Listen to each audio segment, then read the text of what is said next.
नमस्कार दोस्तों, मैं श्रेया। आप देख रहे हैं बातें यूपी की। मैं हाजिर हूँ उत्तर प्रदेश की 10 बड़ी खबरों के साथ। सुप्रीम कोर्ट ने उत्तर प्रदेश की 69,000 शिक्षक भर्ती में इलाहाबाद हाई कोर्ट के फैसले पर रोक लगा दी है। हाई कोर्ट ने मेरिट लिस्ट को रद्द कर नई लिस्ट बनाने का आदेश दिया था। कोर्ट ने यूपी सरकार और पक्षकारों को नोटिस जारी कर जवाब मांगा है। इस मामले पर अगली सुनवाई की तारीख 23 सितंबर निर्धारित की गई है। हाई कोर्ट के फैसले के चलते नौकरी कर रहे शिक्षकों पर खतरा मंडरा रहा है। 2019 की सहायक शिक्षक भर्ती में आरक्षण नियमों के उल्लंघन के आरोपों को लेकर ये विवाद उत्पन्न हुआ था। इसी के साथ बढ़ते हैं अपनी अगली खबर पर। उत्तर प्रदेश के मुख्यमंत्री योगी आदित्यनाथ ने राज्य में सरकारी नौकरियों के लिए नई घोषणाएं की है। सीएम योगी ने कहा है कि यूपी पुलिस की 60,200 पदों की भर्ती प्रक्रिया पूरी होते ही 40,000 नई भर्तियां की जाएंगी, जिनमें 10,000 बेटियों को अवसर मिलेगा। इसके अतिरिक्त अगले 2 साल में 2 लाख सरकारी नौकरियों की भर्ती की जाएगी। सीएम ने निजी क्षेत्र में 40 लाख करोड़ रुपए के निवेश से 1.5 करोड़ नौजवानों को रोजगार मिलने की संभावना जताई। युवाओं से तैयारी जारी रखने का आह्वान किया गया है। इसी के साथ बढ़ते अपनी अगली खबर पर। उत्तर प्रदेश का हैंडलूम और टेक्सटाइल ग्रेटर नोएडा में 25 से 29 सितंबर तक आयोजित इंटरनेशनल ट्रेड शो में अपनी छाप छोड़ेगा। इंडिया एक्सपो मार्ट में राज्य के वस्त्र और हथकरघा की बेहतरीन कृतियों का प्रदर्शन होगा, जिसमें प्रदेश की शिल्पियों को वैश्विक मंच मिलेगा।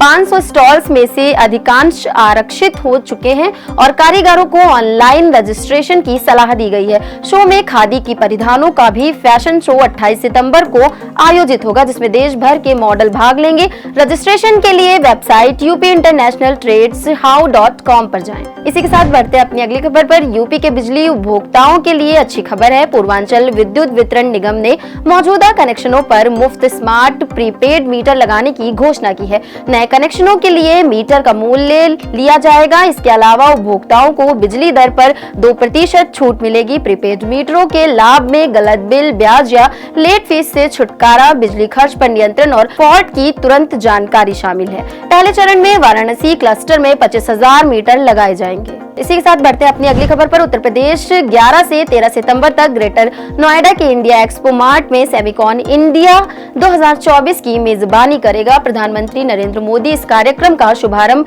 11 सितंबर को करेंगे। ये प्रदर्शनी सेमीकंडक्टर मैन्युफैक्चरिंग कंपनियों को भारत और यूपी में अवसर तलाशने का मौका प्रदान करेगी। कार्यक्रम में smart manufacturing, supply chain management और पैकेज मैन्युफैक्चरिंग जैसे सत्र शामिल होंगे। सेमिकॉन इंडिया 2024 में उत्तर प्रदेश में स्किल डेवलपमेंट और रोजगार के नए अवसर उत्पन्न होंगे। बढ़ते हैं अपनी अगली खबर की ओर। हाथरस का प्रसिद्ध श्री दाऊजी महाराज लक्खी मेला 9 सितंबर से शुरू होगा। मेले के चलते 9 से 30 सितंबर तक नगर क्षेत्र में यातायात मार्ग में बदलाव होगा। चामट गेट चौराहा, ढकपुरा चौराहा और सासनी गेट चौराहा से आने वाले ई रिक्शा व 4 पहिया वाहन मेले की दिशा में प्रतिबंधित रहेंगे। आगरा, अलीगढ़, सिकंदरा, राऊ और मथुरा से आने वाले बड़े वाहन बाईपास और हतीसा पुल का उपयोग करेंगे। आपातकालीन सेवाओं की मार्ग पर अनुमति दी जाएगी। इसी के साथ बढ़ते अपनी अगली खबर की ओर। स्वच्छ वायु सर्वेक्षण में वाराणसी 2 पायदान गिरकर 13वें स्थान पर आ गया है। पिछले साल वाराणसी 11वें पायदान पर रैंकिंग में गिरावट के कारणों में नगर निगम की कूड़ा निस्तारण में असफलता, बिजली विभाग द्वारा अधिक जनरेटर उपयोग और आरटीओ द्वारा प्रदूषण मानदंडों का उल्लंघन शामिल है। इसके अतिरिक्त सड़कों की खराब स्थिति, सड़क के किनारे पौधरोपण की कमी और वाहनों से निकलने वाले धुएं ने वायु गुणवत्ता को प्रभावित किया। वाराणसी की कुल स्कोर 176.5 अंक रही, जबकि 200 अंक में से 23.5 अंक की कमी के साथ रैंकिंग गिरी। इसी के साथ बढ़ते हैं अपनी अगली खबर की ओर। आईआईटी बीएचयू के शोधकर्ताओं ने एक नई सोलर एनर्जी तकनीक विकसित की है, जो कम लागत में अधिक बिजली उत्पादन करेगी। इस उन्नत solar chimney power plant design में विशेष रूप से निर्मित इनलेट आकार और संकुचित कलेक्टर शामिल हैं, जो हवा के प्रवाह को बढ़ाते हैं और टरबाइन की गति में सुधार करते हैं। इससे ग्रामीण क्षेत्रों की ऊर्जा जरूरतें पूरी करने में मदद मिलेगी। इस नई तकनीक को केंद्र सरकार से पेटेंट प्राप्त हुआ है। हालांकि इसके शुरुआती निवेश की आवश्यकता हो सकती है। बढ़ते अपनी अगली खबर की ओर। यूपीसीडा ने उत्तर प्रदेश के 34 औद्योगिक क्षेत्रों के वार्षिक रखरखाव के लिए 43 करोड़ रुपए के अनुबंधन को अंतिम रूप दिया है। इस योजना के तहत सड़क इंफ्रास्ट्रक्चर, साइनेज, प्रदूषण निगरानी और कचरा प्रबंधन जैसे कार्य शामिल हैं। 31 31,753 स्ट्रीट लाइट और 565 हाई मास्ट लाइट्स का भी रखरखाव किया जाएगा। यूपीसीडा ने नई जीआईएस आधारित निगरानी प्रणाली और क्यूआर कोड तकनीक का भी उपयोग किया है। 2024-25 में 45 वार्षिक अनुबंध और